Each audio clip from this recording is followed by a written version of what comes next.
આગળ વાત કરીએ ગુલબર્ગ સોસાયટીની તો ગુલબર્ગ સોસાયટીના ફંડનો દુરુપયોગ કરવાના મામલે તીસ્તા સેતલવાડની આગોતરા જામીન અરજી પર વધુ સુનાવણી આવતીકાલ પર મુલતવી રહી છે। તીસ્તા સેતલવાડ દ્વારા આ કેસમાં માહિતી છુપાવવામાં આવી છે એવું સરકારી વકીલે જણાવીને તીસ્તા સેતલવાડની જામીન અરજીનો વિરોધ કર્યો છે। વધુમાં રજૂઆત કરાઈ છે કે આ કેસમાં તીસ્તા તપાસ માટે કસ્ટડી ખૂબ જરૂરી છે। જો કે તીસ્તા સેતલવાડને જામીન આપવામાં આવે તેવી મુસ્લિમ સમાજની લાગણી દુભાશે। આ તમામ રજૂઆતો બાદ આ કેસની વધુ સુનાવણી આવતીકાલ પર મુલતવી રાખવામાં આવી છે। અમદાવાદ મહાનગરપાલિકા દર વર્ષે પાણી મેળવવા માટે કરોડો રૂપિયા સરકારને ચૂકવે છે। શહેરના ઘણા વિસ્તારમાં તો ટેન્કરથી પાણી આપવું પડે છે। પાણી પાછળ કરોડો રૂપિયાનું આંધણ કરવા છતાં અમદાવાદીઓને પૂરતા પ્રમાણમાં પાણી નહીં મળતું હોવાનો આક્ષેપ વિપક્ષે કર્યો છે। વિપક્ષનું માનીએ તો પાણી મેળવવા માટે તંત્ર સરકારને પ્રતિમાસ 4.57 કરોડ અને વર્ષે 54.12 કરોડની માતબર રકમ ચૂકવે છે। વળી સરકારે પાણી જેવી વસ્તુ નિઃશુલ્ક આપવી જોઈએ તેના બદલે પાણી માટે ચાર્જીસમાં વધારો કરવામાં આવ્યો છે, જેથી કોર્પોરેશનની તિજોરી પર ભારણ વધ્યું છે। વર્ષ 2008-9માં પ્રતિ 1000 લીટરે 1.21 રૂપિયા વસૂલાતા હતા, જેને હાલ 1.95 રૂપિયા લેવામાં આવે છે। મહાનગરપાલિકા લોકોને પૂરતા પ્રમાણમાં પાણી આપી શકતી નથી તો 24 કલાક પાણી આપવાની વાત સપના સમાન હોવાનો વિપક્ષનો દાવો છે। ત્યારે દર વર્ષે લગભગ 52 કરોડ જેટલી માતબર રકમ ફક્ત પાણી પેટે અમદાવાદ મ્યુનિસિપલ કોર્પોરેશન ચૂકવવી પડે છે।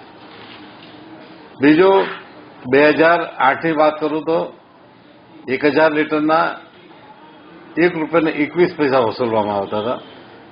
અત્યારે એમાં ભાવ વધારો રાજ્ય સરકાર કરે છે।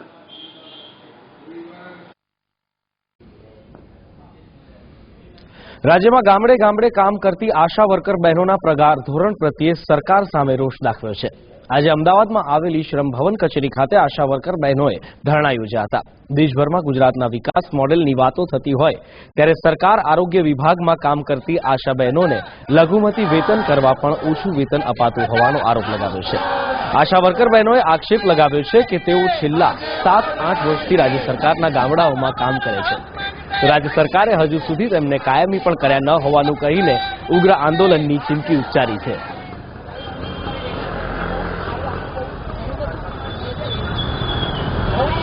બહેનોનો માસિક 200 થી 300 રૂપિયાથી પણ ઇન્સેન્ટિવ વધારે નથી થતું, એની સામે અમારો સખત વિરોધ છે અને એ લોકોને લઘુત્તમ વેતન મુજબ પગારો આપો અને રેગ્યુલરના મહેકમમાં સમાવેશ કરો। આજે 8-8 વર્ષથી જો એ લોકો કામ કરતા હોય છતાં પણ એમને મહિને ખાલી 300-350 સુધી જો પગાર આપવામાં આવતો હોય તો બહુ શરમજનક વાત છે સરકાર માટે।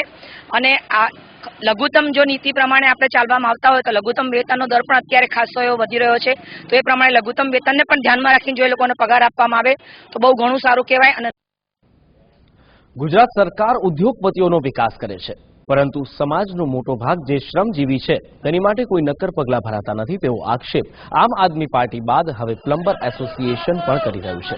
11 માર્ચનો દિવસ વર્લ્ડ પ્લમ્બર ડે તરીકે ઉજવાય છે, ત્યારે અમદાવાદમાં ઓલ ગુજરાત પ્લમ્બર એસોસિએશને તેમની કથળતી આર્થિક પરિસ્થિતિ અંગે ગુજરાત સરકાર સામે વિરોધ પ્રદર્શન કર્યું હતું, જેમાં તેમણે રાજ્ય સરકારના ગરીબ કલ્યાણ મેળાથી કોઈ લાભ થયો નથી તેવા આક્ષેપ સાથે સરકાર સામે વિરોધ પ્રદર્શન કર્યું હતું। સાથે સાથે જ સરકારે શ્રમજીવીઓને પ્રમાણપત્ર અને ઓળખપત્ર આપી તેમના વિકાસ માટે નીતિ બનાવવી જોઈએ તેવી માંગણી પણ કરી હતી।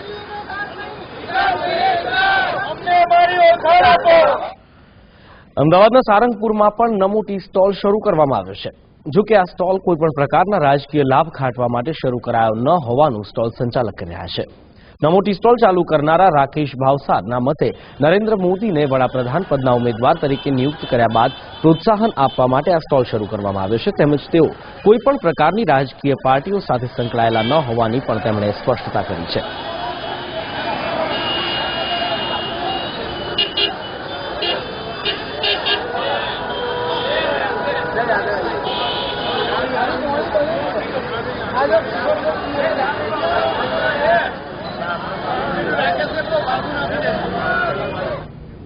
તેર માર્ચથી રાજ્ય બોર્ડની પરીક્ષાનો પ્રારંભ થઈ રહ્યો છે।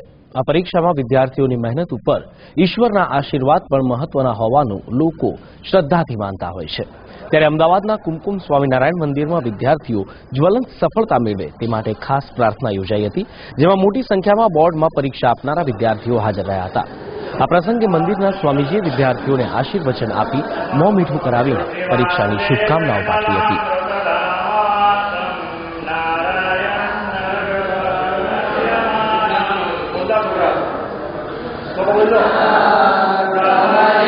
તેરમી માર્ચથી બોર્ડની વિદ્યાર્થીનો પરીક્ષાનો પ્રારંભ થઈ રહ્યો છે, જેની અંદર 17 લાખ વિદ્યાર્થીઓ પરીક્ષાનો પ્રારંભ કરશે. આ પરીક્ષાની અંદર દરેક વિદ્યાર્થી પર શ્રી સ્વામિનારાયણ ભગવાનની કૃપા ઉતરે એટલા માટે સૌ વિદ્યાર્થીઓ આજે શ્રી સ્વામિનારાયણ મંદિર કુમકુમ મણિયર ખાતે ભગવાનને પુષ્પાંજલિ અર્પણ કરી હતી અને સંતો પાસેથી આશીર્વાદ કાર્ડ લઈ મીઠું મોઢું કરી અને પરીક્ષા પ્રારંભ કરવાની તૈયારી કરી હતી. અને હવે જોઈએ અમારી વિશેષ રજૂઆત પોલિટિક્સનું પોલમ પોલ.